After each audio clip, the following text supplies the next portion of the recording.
Today, we added a new running back. We talk about is 9 wins for this season a success or a failure?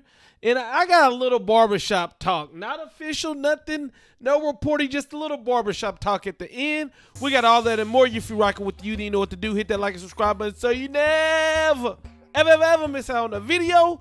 Lucious Stanley, welcome to the U, my friend. This morning, it was announced that former UAB running back Lucious Stanley will join the Canes as a walk-on. Citizen down, Cheney down. This helps us with running back depth. Stanley, 6 foot, 215 pounds. According to his UAB bio, he appeared in 13 games last season, making a start versus UTEP. Attempted 38 rushes, going for 213 yards, 1 touchdown, and averaged 5.6 yards a carry. My thoughts on this is I'm still looking for Thad to have a good year. Knighton and Parrish will pop the season off. They're going to be our heavy hitters. But once we get deep into the schedule and they're dealing with bumps and bruises and you need to go deep into that running back depth, I think Thad's going to be the guy that does good things for us. You know, Stanley's going to add the depth. He has experience and he's coming as a walk-on. So I like the move.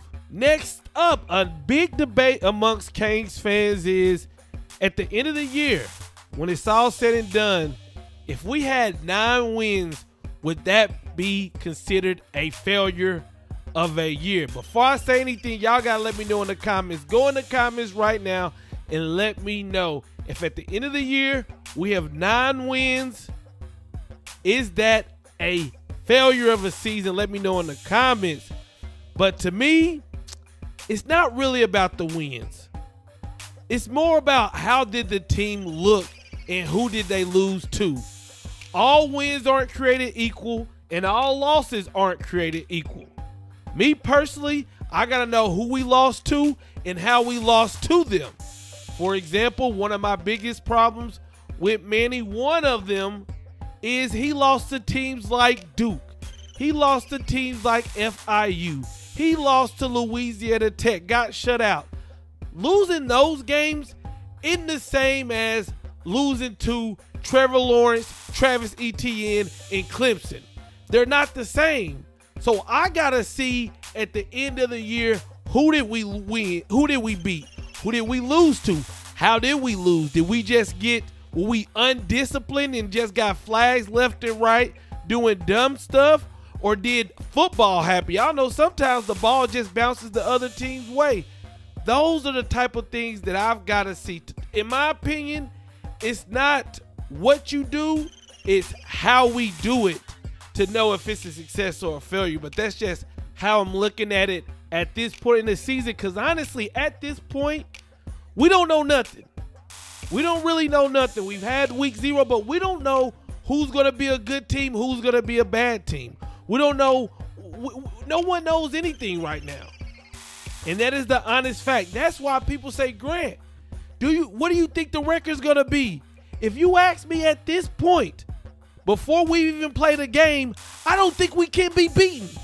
I'm picking the Canes over anybody at this point because, like I said, I don't know. So when I got to look at my Canes versus your Aggies versus your Seminoles versus your Tigers, I'm always going to ride with my Canes because we don't have tape yet. Now, once we get tape, we'll know and we'll be able to dissect and know. But right now, I saw some people saying that anything less than 10 wins is a failure. Throw away the season, it's done for. Let me know what y'all think in the comments.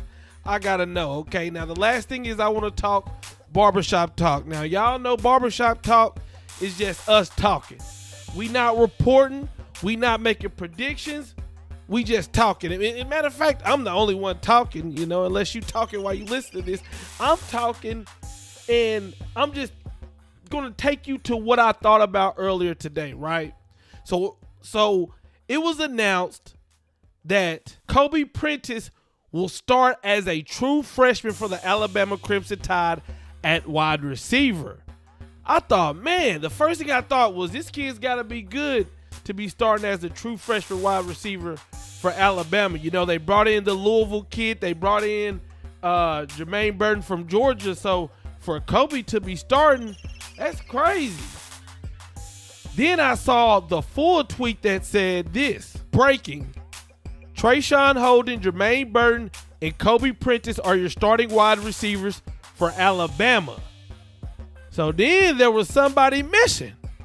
I said, well, what about Ja'Cory Brooks? What about Ja'Cory Brooks? So according to this tweet, Ja'Cory's not even starting. Now, I don't know anything. I don't know a lot about Alabama. Are they going to rotate wide receivers? Who knows? Will Ja'Cory get a chance? Who knows? But you look at Ja'Cory not starting, and then you look over here with our team, and we've been seeing that the main theme in camp is nobody from the wide receiver position has really separated themselves yet. Now, once the bright lights get on, we may see a superstar in the making, but we don't know just yet. So, obviously, you put this in the blender, you put that in the blender, and then I'm thinking in my head, what about Ja'Cory Brooks?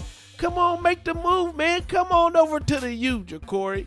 If you're asking me, I would take him. If Mario called me and said, Grant, we got a chance to get Ja'Cory, I'd say go get him.